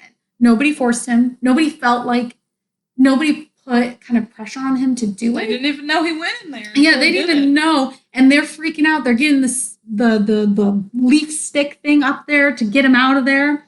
And he pops up and he's like, he did it faster. He did it more effectively. And it's because, one, he was motivated, but he was also, he made a choice. And I think that really shows the effect of having a choice. Mm-hmm. Because if you're forced into something, you're not going to do as well. You're not going to feel motivated to do it well. You're going to be scared. You don't know what to do. But one, if you have background already in that area, you kind of know what's going to happen. But you also have a free choice and you feel confident in that choice. Yeah. Because you chose it. They said something like that in the movie. I'm trying to remember. But it was such a similar thing to what you just said. Is like, if you don't let him, like, do things, how is he ever going to, like, learn or something like that? Jeez, I can't remember. Which is a big thing of development. Yeah. It's like, yeah, you don't want your kid to mess up. But at the same time, how are they ever going to learn? As children, obviously in safe situations. Oh. Because one time... I found it. Oh, you found it? I wrote it down. What was it? Yeah, it's when they're talking to Crush, the turtle. Oh, yeah. And, he lets his son Squirt, fly out. She says, let's see what Squirt does. Like, give him Squirt the freedom to try and fail if he does, or succeed. Mm-hmm. And Crush, or like Marlin asked, like, oh, you allow him to do that? And Crush said, like something along the lines of, if you don't let them, like, try things, or like, what is it? To try things and wants to see what he can do on his own. Like, mm-hmm. How are you ever gonna, like, let him learn that if you never let him do it? Mm-hmm. I'm paraphrasing it. I don't think Crush was that, like, his, surfer. He was probably using bro and dude. He wasn't that, like, eloquent, because I'm so eloquent. But, like, something along those lines, and so, yeah, he says mm-hmm. that same thing. Yeah, and actually I learned something like that it was either so right now I'm at the end point of developmental psychology, and in one of the theories it's either bioecological theory or dynamic system theory. Can't remember which one. I'm leaning towards bioecological theory. But there's I think that's for sure it. Or is it dynamic system? I should go grab my notes. I won't do it, but I should. And in one of those theories, there's a thing called the zone of proximal development, which in a lot of big terms, that's a lot of words. But basically it means children have this zone where I'm pretty sure it's dynamic systems now that I'm thinking about it. When they're going in between stages, they are learning their capabilities and then learning what they need to work on. Mm-hmm. And they found in the zone of proximal, this isn't fact, by the way, this is purely theory. They believe that in this zone of proximal development, this is like the perfect space where a child learns a new skill with the guidance of, they say a parent, but it can be any person with expertise, a parent, a guardian, a babysitter that knows it, teachers, counselors, really any person with some kind of expertise. It can even be a friend that knows. I'm going to choke right now. And they learn better with the guidance of that person. And then sooner or later, they don't need the person. And then they master the skill, and then they move on, and then they need the person again. Mm-hmm. So that's why I want to get frustrated with kids, especially high school kids, that are like, why do we need teachers? We can learn all of these on our own, blah, blah, blah. The teachers are there for people that are in that zone, mm-hmm. who don't understand what's going on and need somebody, not to handhold them, because in high school, you're kind of already learning the basics, but you're learning new things. So you need somebody who has that expertise to kind of guide your way into understanding it. And then that's why you have homework, to practice it on your mm-hmm. own if you don't understand, using your resources, whether it's Google, whether it's asking a friend or asking the actual teacher. And that's why I get really upset when people are like, don't ask questions during tests. Some teachers are like that, and some parents are like that, where younger kids who are in that zone need somebody to explain it in a different way. Yeah. They see it one way and they're like, okay, I don't really understand. So that guided expertise helps them figure it out on their own. Slowly but surely. It's not hand-holding. It's showing them their resources, showing them the information, and then going, now learn it on your own. And then they learn, and if they mess up, they go back, and then they help them along the way. Mm-hmm. So that zone is basically what Crush was, Squirt was kind of out of, but still kind of in it too. Yeah. Because this zone can move, it can fluctuate, it can be smaller, it can be bigger. Depends on the task, depends on the kid, depends on the expertise also. So, like the expert person. So when Crush let him go out, mm-hmm. he probably was already in a zone where he was teaching mm-hmm. Squirt how to come back in. And that was his practice of, okay, when I'm out of here, how do I go back in? Using his reasoning skills, common sense skills, memory, and what he already knows. Well, he knows I need to go back into that stream. Okay, the way to go back is I need to jump back in. It looks scary, but I've seen other people do it, so I can do it. So he goes in, and then afterwards, Crush does the one thing that's really important when children are learning, is encouraging. Mm-hmm. He's like freaking out, being like, you totally rock, dude. Yeah. And going like encouraging him. And that helps kids realize, okay, that's what I need to do. I need to keep doing that. If I'm out of the stream or whatever the thing is, the current, when I'm out of the current, that's how I get back in. And then that becomes a repetition, and then it becomes a habit. So that's what they remember, the instant thing. Once he's older, when he pops out, he knows to go right back in, and there's nothing scary about it.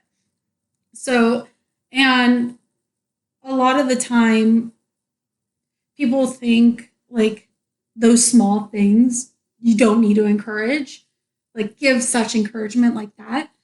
But that's how, I don't want to compare it to dogs, but kids are kind of like dogs when it comes to that, where if they do something good, hearing that, you don't need to buy them something, you don't need to give them candy or a treat or whatever, like a dog, but like giving that small assurance, like you're doing well, or if they're not doing as well, still using assurance and being like, you know, we need to work on this, and actually physically sitting them down so they can learn in that zone. So Chris did a really, really great job teaching. And I think that's why Marlin let go of Nemo a little bit in that net scene, is because he learned from Crush to let them do it on their own first. And if they're starting to wobble or starting to fail a little bit, stepping in and being like, the best thing is, do you need help? Mm-hmm. Do you want my help? Because kids might be, no, I don't need your help. I don't need your help. And then realize they're messing up and being like, oh crap, I need your help. Which I think does happen a little bit because even with just Nemo's like idea of like just keep swimming downwards, there were like all the fish are panicking, of course. Mm-hmm. And so they're not listening, so it takes like also Marlin going around and like and Dory being there too. all of them working together to be like, just swim down. So he let Nemo use his resources, but and then help. Stepped in when he saw things needed a little bit more help. And I don't want to say it's a proper way of parenting because I don't have a kid. I don't know, but it's a theory-based, theory-encouraged way of helping children learn on their own by helping when they need the help or when they want the help, I should say. That's why asking, do you need my help, is probably the best way to approach those, because maybe they don't need your help and they'll be able to do it after they're thinking through it properly. Or maybe they do need your help. And so they'll say, yes, I need your help. And so they can help. So, and nowadays it's great because I see it all the time on TikTok of people asking, or like kids doing things that you wouldn't think, like young kids doing things they wouldn't, like if they spill something, automatic response to some parents is to yell at them, being like, what are you doing? But some TikToks that I see is the parents don't say anything. They literally don't say anything and they're like, can you help me clean it up? And so then they clean it up together. And that's the best way, because if you get yelled at while doing something, one, it creates anxiety, because if I spill this again, mom or dad are going to be angry. Instead of teaching them how to properly pour something, you be like, oh, it's okay, you spilled, we need to clean it up now. So let's clean it up and then we can try again. And keep trying it and practicing it. And that's how they create not only problem-solving skills and skills in general, but also motor skills. They start learning the movements and how to properly hold something. I saw lightning. Ooh, is it raining? Ooh, there's thunder. Oh, we love it. But yeah, so encouragement's like, and also there are, in one theory, my brain is not thinking of which theory it is, and it's a major biological theory where there's positive and negative positive and negative enforcers, and then there's positive and negative punishments, which can work, but it's been proven that punishments are not as effective as, oh yeah, that's a lot of thunder. You guys probably can't hear it, it's a little quiet. Enforcers, I think it's called something else on the top of my tongue, but I can't remember. Encouragement? That's not right. But it's like giving something or taking away something as a reward, basically. Yeah. As some kind of reward. But not really, because it changes behaviors, but it teaches them to keep trying that one thing over and over. And their brain becomes a habit, basically, because of practice. And that's why the biggest thing with learning something is practicing it. Repetition, over and over and over. That's why doing flashcards is one of the best way to retain. Now, it might not be the best way of retaining information for long periods. Because for long periods, they say, I think it's recall is fast, where you're like multiple choice questions, where there's multiple options, you can pinpoint which one it is. The best way of long term is learning something, but describing it in different words. Yeah. So using your own words to describe it. So then that's locked more into your brain, and then it's more long term memory. Yeah. So there's different types. Speaking of memory, Dory. Repetition, she kept repeating it over and over and over so she wouldn't forget it, to keep it into her mind. And now repetition can go into long-term memory if you're doing it all the time. Like, that's why people say if you are in school and there's a quiz, so you're practicing 7 times, and then I have no idea how many times they say. I always heard 7 times. They say do it a little bit each day, memorize each day, memorize more, and then if there's a final test at the end, keep doing it. Keep doing those flashcards until the end of the semester where you have that final test. You keep doing the same things over and over So in the long term, you remember. So something you learned in January, you can remember in May. Mm-hmm. So you just keep repeating it. And so that's why Dory kept repeating it. And she was seeing it as like a happy thing, like, oh, I can't remember it. Yeah. But I think in her subconscious, her brain was like, you're going to forget this. You need to repeat it over and over and over so you don't forget it. And obviously she forgets it because she stops repeating it. Yeah. But, yeah. Interesting. A lot of psychology in this movie. There's so much psychology within Nemo, this movie. full of psychology. I was reading like a little bit about Nemo, and I think one thing I read was people saying as a kid Nemo's like a lot of fun to watch, but then as you become an adult, like I think what I read, somebody explained that Nemo's actually really complex with its ideas of like loss and family and like growing up and all that, where it's kind of complex, like, but they do it in a way that is fun for kids. But when you go back and you rewatch it as an adult, you can really like see what they're doing and relate to it more, and you learn more about like what the movie's trying to tell you as you rewatch it as an adult, whereas a kid it's fun, but you still learn, you have some exposure. Lessons. Yeah. So exposure as a child, but it's seen as a fun way of learning, basically. Yeah. Which is, and then as an adult you see the nuances. Yeah, exactly. In it. You're like, oh. Why I think one of the like themes for the kids is like the differences don't make you like weird or strange, because that's like pretty. They're all lovable characters. Yeah. I feel the only one is Marlin. Yeah. But at the end of it, you grow to love him. Yeah. So they're all lovable characters. So it shows the what was the term I was using? A sympathetic character. All of them are kind of sympathetic characters. Yeah. You liked them. There was not one, except Darla, that you truly hated. And so... Is it raining? No. I was thinking, this is a quick aside, that dentist, though, he does not know what he's doing. Because at one point in time, even though he gets scared, he pulls out the wrong tooth? Well, like he said, it's lucky we got the right one. And I was like...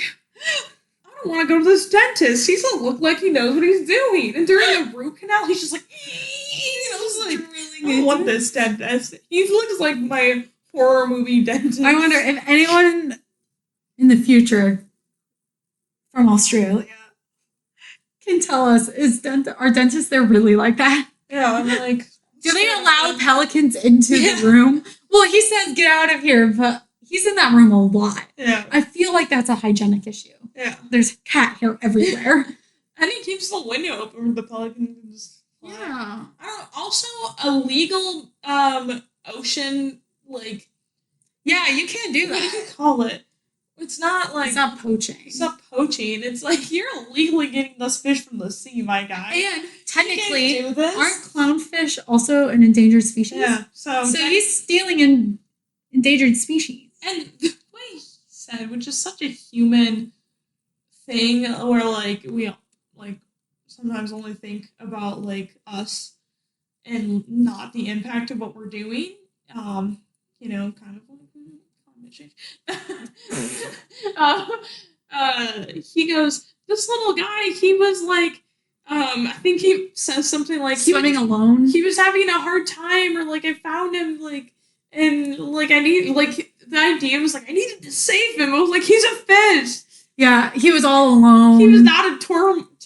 You're the one who stole this fish. I think that shows a little bit, maybe not fully, but a little bit of like, possibly, again, I might be reading way too much, like a little bit of, he's being really able-bodied. Yeah. Like he's thinking more like this fish is obviously damaged because he has a smaller fin. Yeah. So I'm saving him. But in reality, he was perfectly fine. Yeah. Like, he was having struggles, but he was living life. Well, as normally as he can with Marlin. But he was able to hold his own. He's able to swim. He just has a little hard time doing it, but he can still do it. So I think it shows a little bit more of, what is it called? Ableism. Yeah. Showing, like, this fish is obviously damaged when he wasn't. He was just born Dentist that way. is the villain. Yeah, Dentist and Darla probably are the bigger villains. These but two. I would say actually the Dentist is more of a villain than Darla. Even though Darla is a fish murderer, she doesn't understand. She's a child. He's as an adult, you can enabling the fish. Yeah, he's enabling the fish murder. He just keeps giving her more fish, thinking that the outcome is going to be different. Yeah, and he's also technically not her parent. Yeah. So he can't really tell her how to do it. Like but also stop getting her fish if she's murdering them. Yeah, like or talk to the parents and be like, hey, watch her. Your evil child is murdering fish. Well, not evil. Your child is killing fish. Please, unknowingly killing fish. Please stop it. So, teaching. Because you could tell that she's not completely understanding because she sees Nemo and she thinks he's dead. No, she thinks. Why are you sleeping? She's thinking Nemo is sleeping, but he's playing dead. So she doesn't understand the concept of death, basically, especially with fish.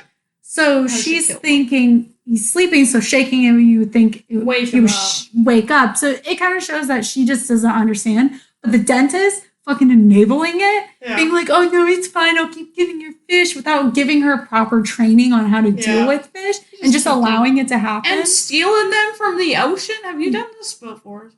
He stole all of them. Maybe she had a goldfish in the bag previous to that or something, but I'm like, have you been stealing fish from the ocean to give to this child? Well, he definitely stole Nemo. He definitely stole Gil. The other ones came from pet stores. Pet stores. And Peach came from eBay, he said. Oh, yeah. Which is pretty funny. Weird place to get it. But he could have been from the ocean. Yeah. Who Peach was probably taken illegal. From eBay and then... But the other fish are just... That was nothing. Pet store fish. Yeah. So that's why they want to go to the ocean. Yeah. But also... Wait. They're pet store fish. So he bought them at the pet store, but I'm assuming like they came from the ocean, but I'm guessing like they might have been like bred fish that were from the ocean at one point, because like you can have saltwater fish. Yeah, you can get exotic fish. Saltwater fish are legal. It's more stealing it from the ocean is illegal. So you can breed them. I don't know. Maybe we don't know Australia's laws. Maybe you can go steal fish from the ocean. Well, definitely not clownfish because they're endangered. So no matter where, that's like a worldwide thing. You can't do stuff to endangered animals. So that's why like poaching is a big thing and illegal everywhere. If you poach something that's endangered, then you if caught, you will go to jail. If caught, you will go to jail. Yeah. But I think I got all my essential things. Yeah. Let me double check. Oh, stereotyping was a big thing too. Marlin, everyone thinking he was funny because he's a clownfish. Oh yeah, tell a joke.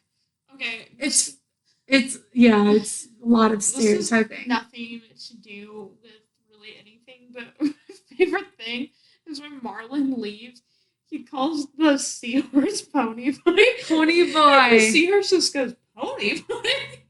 There's a little nod to the Outsiders? I don't know, but it really made me laugh. Just the way that it definitely came off like an insult, and he's just like, what'd you call me? A little nod to the Outsiders, but also an insult. Yeah. Also, I like one of the fish that Nemo's talking to says he has an H2O. Intolerance, which means he's a fish that's allergic to water. I find that so funny. And she would sneeze. Yeah. Oh no, the seahorse would sneeze. I was thinking of, you made me ink. So funny. I don't know what that means. Does inking mean you pee yourself? I'm guessing. Wow. Because it's something embarrassing. And she's scared, and she got scared. Yeah. And they don't have pants, so I like how they don't have pants. Doing. She's grabbing my arm. On you. But what do you mean fish don't have pants? Fish don't have pants. Yeah, no fishies have pants. Unless you're a weird fish. I wrote short memory. What is it? But I think we're at the 144. We're good. Yeah. So probably do our last segment, is we were going to do a rating system, but then we'd probably talk forever in explaining our rating system. So we're going to do a strength of the movie from each side and a negative or a limitation. Because saying negative means it's bad, but it could be a limitation where they could have done better. Yeah.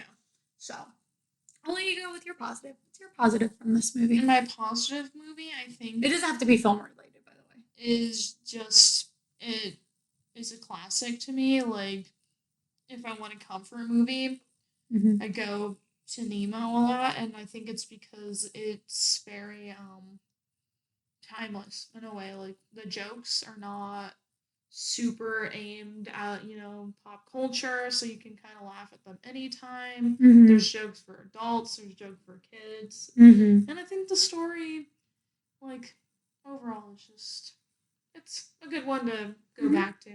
Yeah, I agree. I think my strength would be, I think mine is psychology related, but I think it just does really well showing kind of like what we were talking about, having different disabilities and disorders in a way that kids can understand, but not fully understand. Like you said, you didn't even realize like the people in the tank, the fish in the tank, had those tendencies, or had mental disorders in some way, or representation.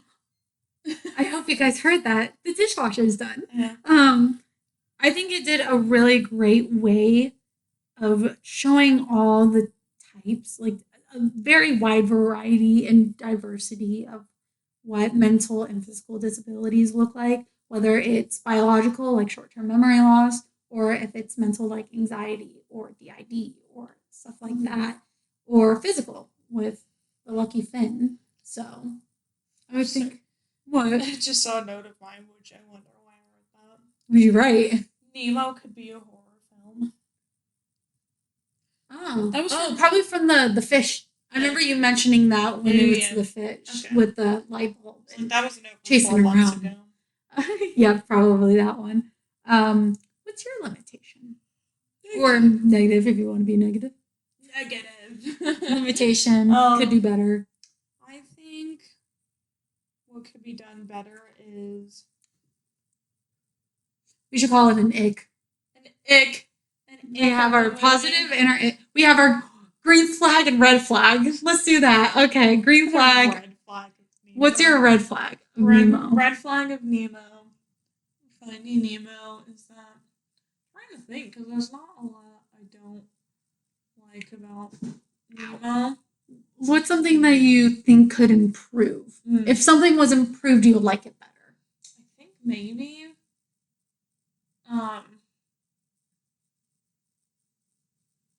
improving a little bit more on Nemo, I think. Like, I feel like even though the movie, like, it's Finding Nemo and it focuses on Marlin's, like, controlling nature of Nemo and worry about him, I feel like I don't get to know a lot about Nemo other than he is capable and he likes to try things but also is a little bit afraid like his dad. I want to know more about Nemo. Like, I wish I had a bit more personality from him other than just being, like, a son. Yeah. But I don't know, maybe he can't because he hasn't got to be himself because of his dad. There should be another movie. I know there's Finding Nemo, Finding Dory. There needs to be just Nemo finds himself. Found Nemo. Found Nemo. Do that. It's Nemo as an adult and he's thinking back on his life. Yeah. I'm trying to think of a word, my red flag. Because I got a red flag with this. But I know from a movie standpoint, it makes sense. But from a psychology standpoint, it does not. Marlin releases his control super fast. Like, yeah, he hesitates, but he lets go like pretty fast. And then he fully like is changed by the end of it. Anxiety and PTSD does not work that way at all. It takes months, years even, to rewire that anxiety or to at least cope with that anxiety. And at the end of it, he was like fully healed. He had no anxiety. He was all good. He was funny by the end of it. So he changed into this whole different person. And of course, I get it. It's a movie. One, it's a movie for kids. So yeah, they're going to have a really good resolution. And two, it's just a movie in general. So they need to have some type of resolution and change in Marlon. If it was a TV show, I would want to see that. Also, I think adult TV show time period is 5 days because I think once Nemo gets put in the tank, maybe it's like a week because I don't know how quickly the dentist could get back from stealing Nemo from the sea, but they say it's 5 days until Darla comes, and it gets like a week in general that this entire adventure takes place. I would think that boat that they were on, that's not a staying boat. They don't stay on that boat for more than a day. So I'm guessing it was like 6 days, maybe 5 days. So he changed so quickly over those. Yeah, and I think it's just a little fast, realistic wise, with anxiety and PTSD and control issues. But again, I get it. It's a movie. It's just my red flag. But that's also because there's nothing really I would change otherwise because it's a pretty good movie. I really like it. It's a classic. I also agree. It's a good one to go back to. Yeah. And I haven't watched it in like a couple years since we watched it. No, wait, that's not right. I didn't say that correctly. When we watched it, I haven't watched it for a couple of years. So going back to it felt good. It reminded me of my younger days. Yeah. Oh, Nemo, what a classic. What a classic. We love Nemo. We do. I still quote Nemo. I had a memory distinctly of being in elementary school and me and my friend trying to speak whale. And that's always stuck with me because of Nemo. I remember watching Nemo and I wanted to go by Squirt. Oh, wow. I wanted to go by Squirt, but then I didn't. But I think I called my brother Squirt for a little bit. And then I just fell out of it. So I never went back. You're trying to find his son. Oh no. Like Dory's like, should I speak humpback? And she's like, oh. Oh my god, look at that wave. Dory's so aggressive. Yeah. Oh yeah. Yeah. Oh my god. Marlon's like, no, please, anything like that. He says something like it sounds like stomach noises. I was like, get in, Marlon. Marlon's gonna. When they were inside the whale, he's like, it's a sign of digestion. Yeah. Dory takes good roses. He throws himself when it tastes good. Marlon's pretty savage. He's got some funny like one-liners, even though he's kind of. I'm talking about the sea cucumber and trying to explain his joke. I like when they're in the dark and Dory's like, are you my conscience? He's like, yes, I'm your conscience. Just going with it. It's just so funny. Marlon has good comedic timing. Yeah. Even though he can't tell a joke at the beginning, don't worry, Marlon. You were hitting us with some zingers throughout the entire movie. You are funny. Just not in the joke type. In the joke type, please, no. At the end, he was really good with his joke. He finally got his joke out to the other parents, and they thought he was hilarious. No, they should have just been on that journey, because he was saying... He was popping off. He was saying some things. Green flag. Yeah, the only green flag right now is Marlon and his savageness. We love him. Some of the comedy just still gets me. Again, a movie for all. That's true. Yeah. Except maybe infants, because they would just see colors.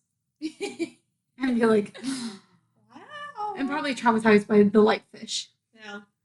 Don't worry, I was also traumatized by it. It was not, I wasn't terrified. I wasn't really scared of it. But I think I was a little bit older when I watched Finding Nemo. I can't remember the first time I watched it. I like how I asked you and you never asked me. Yeah. Rude. No. I didn't think of it. Offended. All right, that's fine.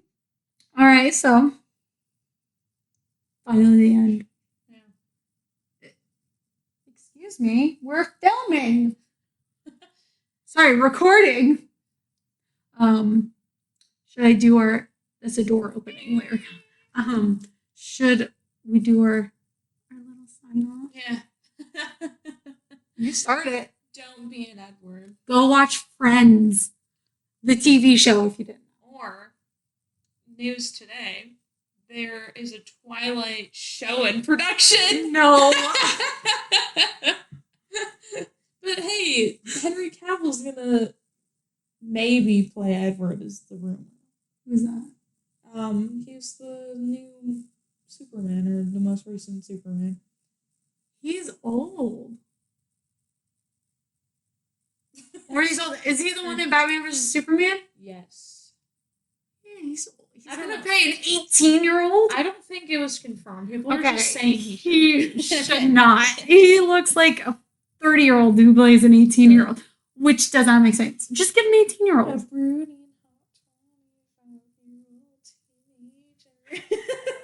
That's not my song. Shout out to Kenny J for that.